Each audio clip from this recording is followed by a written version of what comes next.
Mr. President, Senator from Oklahoma. it's a historic day and a busy week here in the Senate. Historic days happening just south of us right now.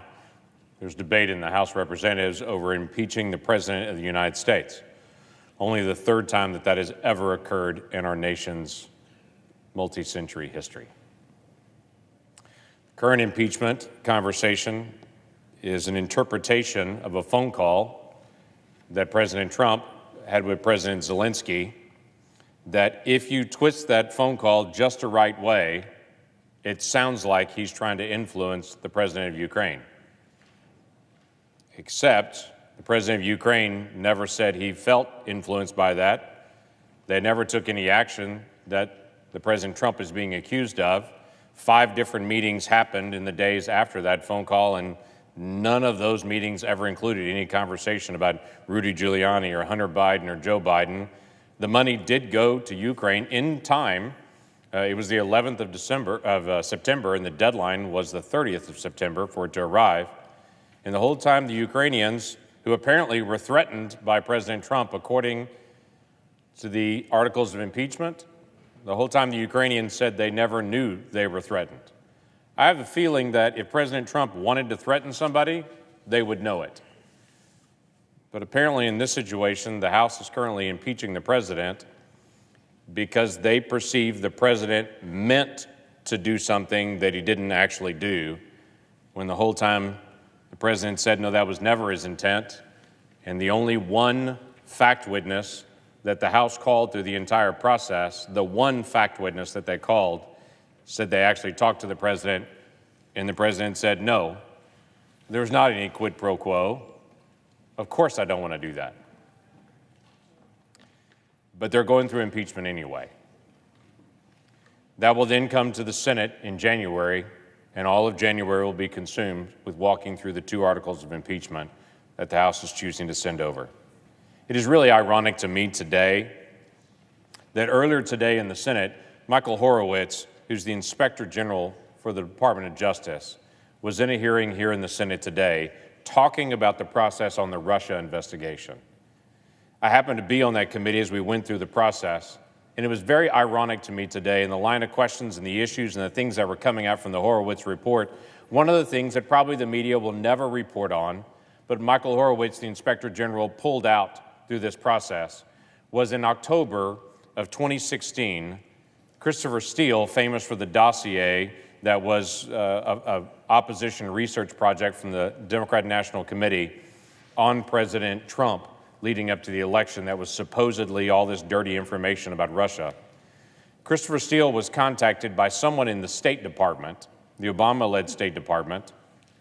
In October of 2016, Christopher Steele was invited to the State Department, where at that time, State Department officials gave Christopher Steele information that they said was from a Turkish businessman who had been visiting with a Russian member of the FSB that was derogatory to President Trump, and they were encouraging Steele to take that back and then use it before the election.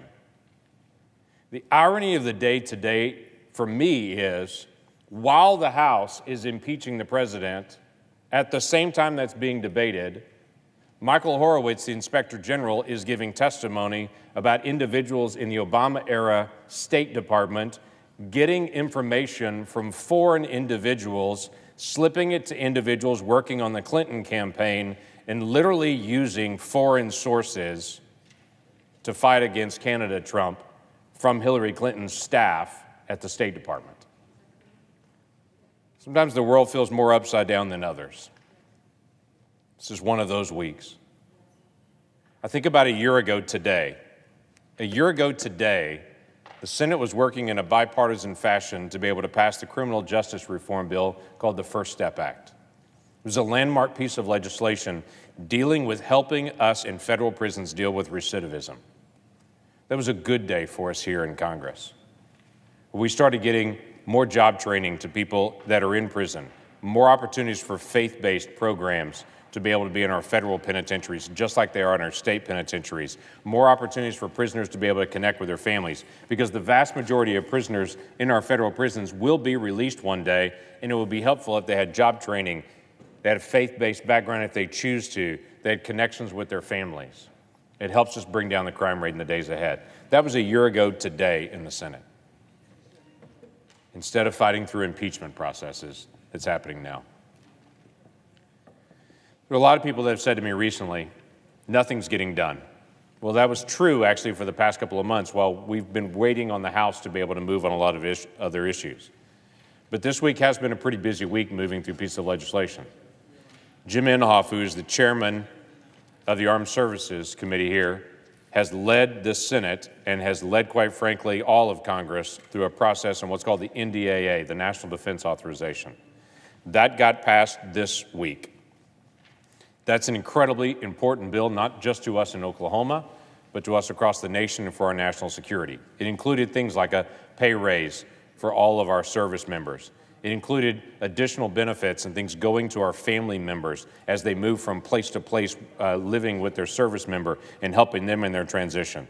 It addressed the issue of housing, which is so important to Oklahoma, is we've had problems with private contractors in some of our bases in Oklahoma not living up to the standards of their contract. Jim Inhofe has been the one actually fighting to be able to get that fixed. He has been the one that's taken the lead on that. This is incredibly important to us in Oklahoma for our 5 bases and posts, as well as our National Guard and our reservists. Just in Oklahoma, $2.2 billion for the KC-46A refueling tankers, that they'll be trained actually in Altus and they'll be repaired and serviced at Tinker Air Force Base. The authorization for the TX program, which is for Vance Air Force Base, incredibly important. The improvements to military family housing, I've already talked about. I included something in the bill that was an amendment that was included dealing with reservists and what's called a DD-214. Now, if you're not in the military, you have no idea what that is. If you are in the military, you know exactly what that is. There was a problem that Guard and reservists didn't have the same kind of records in the DD-214 that active duty do. We're fixing that now so that when Guard and reservists get close to retirement, their records are all in place. We have a continuation of the Paladin Integrated Management System that's at Fort Sill. We have the authorization of the Fort Sill barracks that are so incredibly important to be able to have better living facilities there as well. The fuel storage complex at the Tulsa International Airport, which is very important for the 138th Fighter Wing in the Air National Guard. Language to enhance our direct hire authority, which is so incredibly important. We expand that again to be able to make sure civilians that are being hired at places like McAllister and at Tinker continue to be able to serve there. And those civilian service folks are so incredibly important to our national security. That was just in the NDAA that passed this week. There are 12 appropriation bills that we've been working on for months that I'm glad the House has finally come to a decision and be able to work through this impeachment process. We can actually get onto the 12 appropriation bills because they affect a lot of things for Oklahoma. Appropriation bills that are moving through tomorrow will have things like $15 million for medical student education. That is really important to us for the University of Oklahoma and Oklahoma State University and the awards that they have received for medical education. We've been through our share of disasters this year and flooding in Oklahoma. The funding to be able to continue those grants in that process is in this set of bills. We have $710 million for SAFER grants that deals with fire departments throughout the state. It's incredibly important because they are the first responders to acts of terrorism. The Ag bill itself that's moving through right now deals with a lot of the disaster supplementals that are incredibly important to those of us, in fact, many of us in western Oklahoma. This set of bills not only does 3.1% increase for our military service members, but it also does an increase of 3.1% for our civil servants, many of them that work in Oklahoma, and they're doing a remarkable job of being able to serve our neighbors. There's a lot of different areas that deal with things like military construction projects that are all over our state that affect not only the military, but civilians, and those who have retired as well. There's a lot of changes here, including dramatic funding increases for the Department of Veterans Affairs to be able to fulfill what's called the Mission Act. That allows more veterans to be able to get care closer to home, where they're not having to drive 100 miles to go get radiology work. They can do that at a rural hospital close by. They can connect with their family doctor, just like their spouse does. This gives them greater opportunity to be able to do this. This set of bills also deals with the electronic logging delays that are so incredibly important to those that are hauling ag and livestock. This deals with the Fish and Wildlife Service. For those of us that are in southeast Oklahoma, know how incredibly important it is to resolve the American burrowing beetle that no one else will pay attention to, but is incredibly important to us, that the Fish and Wildlife Service finally gets this downlisted. And this gives the instructions for them to be able to do this. There's oversight dollars that are put in place to USDA to oversee the SNAP program. So that what's often called food stamps, which is actually SNAP, that program gets greater oversight to be able to deal with fraud so that people that need the help get the help and the people that are abusing it are confronted. The set of bills also deals with what's called the Rural Act, really important to our co-ops all across the state, that they deal with the cost of doing business, which continues to provide inexpensive energy all across our state.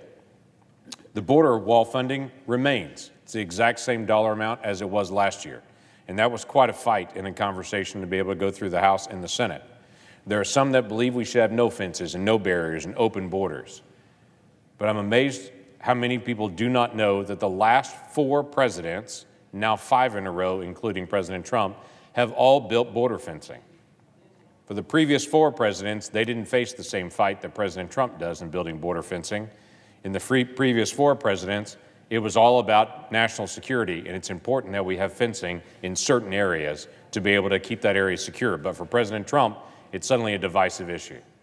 Well, we maintain that funding for the border fence to be able to make sure that that continues through these bills that are moving through. There's a repeal of what's called the nonprofit parking tax. Now, a lot of folks aren't following this, but if you work for a nonprofit, you certainly are. Something that was in a tax bill that should not have been there, and it caused great confusion for all of our nonprofits and all of our churches all over the country, and certainly all over my great state. This section is something that I and Chris Coons from Delaware that we have worked on for months and months and months to finally get fixed for all these nonprofits. For those of us that know and love the work that nonprofits do all over the country, this is one of their prime issues that they want to finally get resolved so they can get back to focusing on taking care of people that are homeless and hungry and needy rather than having to count parking spaces and turn in literally a 30-page form to the IRS. We're finally dealing with the medical device tax, which has lingered for years. It's an important issue for us to be able to resolve because it's raising the cost of people getting medical devices. We did a boost in funding for NIH, National Institute for Health. That deals with an increase in funding in things like Alzheimer's that we should continue to invest in.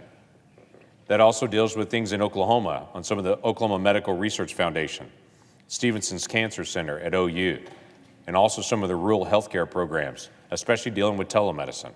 Because if you're in a rural area in Oklahoma, it's a long way to go to be able to get health care. This bill also deals with something called the Secure Act. The Secure Act deals with seniors' retirement. Right now, you can't continue contributing to your IRA past 70 and a half. You're forced to be able to take it. Lots of folks are now choosing to work later and later. Now, some retire earlier, and that's fine. That's their choice. But for folks that choose to retire a little bit later, they don't want to be forced to be able to take IRA. They want to still be able to contribute. This allows them to be able to do this. This also allows part-time workers to participate in 401k plans. It's incredibly important for a lot of people just saving for their own retirement. People should not count on just Social Security. People should also set aside their own retirement funds as well, in addition to Social Security. This allows more folks to do that and to continue doing that. There are several things on foreign policy that maybe some Oklahomans are not paying attention to, but are important to us. Things like the F-35 program to Turkey. It's one of the areas that I led in this bill, to saying that Turkey should not be allowed to continue to have the F-35. They've purchased Russian air defense systems. They're turning towards Russia. Why would we sell to Turkey our most precious, highly technical, highly secure technology like the new F-35 when Turkey is unknown on the direction that they're headed in the days ahead? So this bill stops the delivery of the F-35 to Turkey.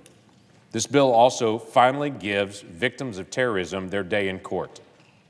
Decades ago, victims of terrorism asked to be able to hold to account organizations like the Palestinian Authority and the PLO in the areas where they carried out acts of terrorism that killed or injured Americans. We decided as a Congress decades ago to allow that, but the court stepped in and stopped it with this little loophole, and we as Congress have never fixed it. Well, I work with Chairman Grassley and with multiple others to be able to get to a point that we can resolve it, this bill includes the fix so that victims of terrorism can finally get their day in court. UN peacekeeping contributions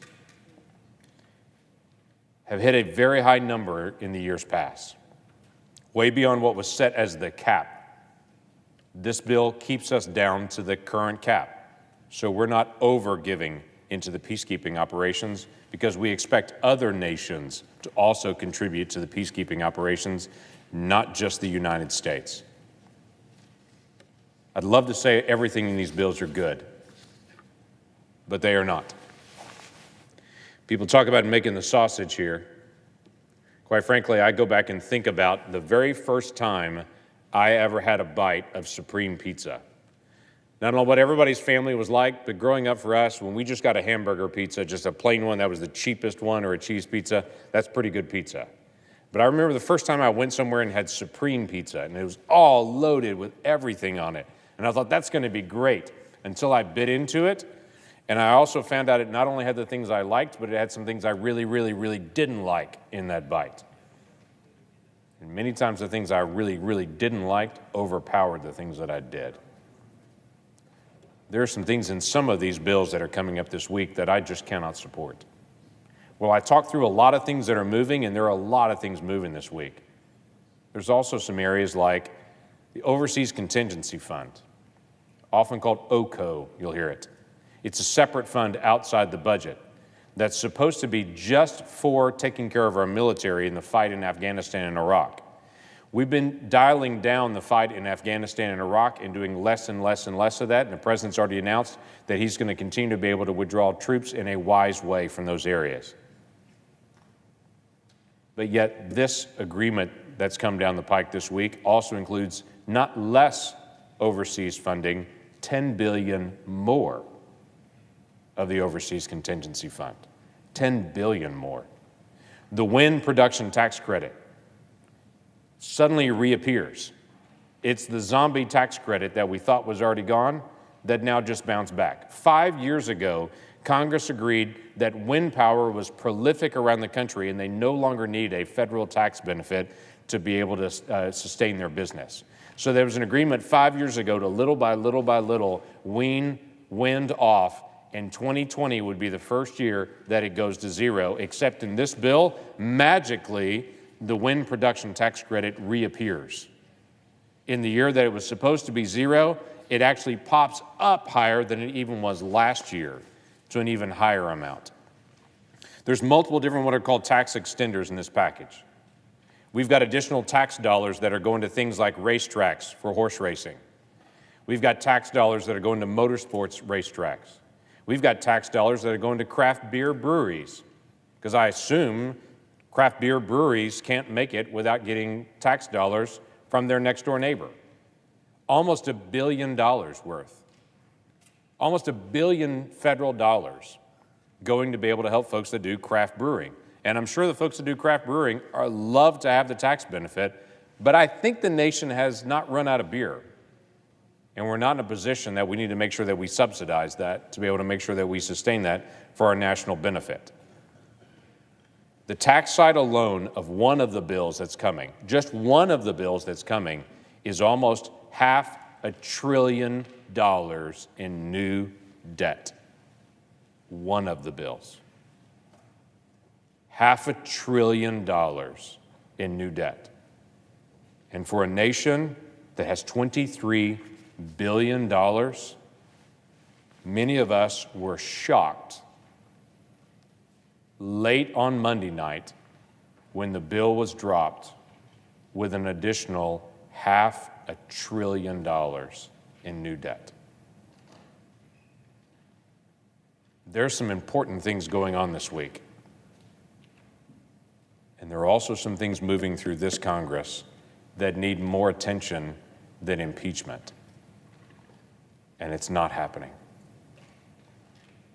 I hope in the days ahead, as we debate these issues and vote on these issues, we can deal with the things that are good that we all look at and say we should do that, but that we would be able to pause long enough to say, should we do those things and make wise decisions.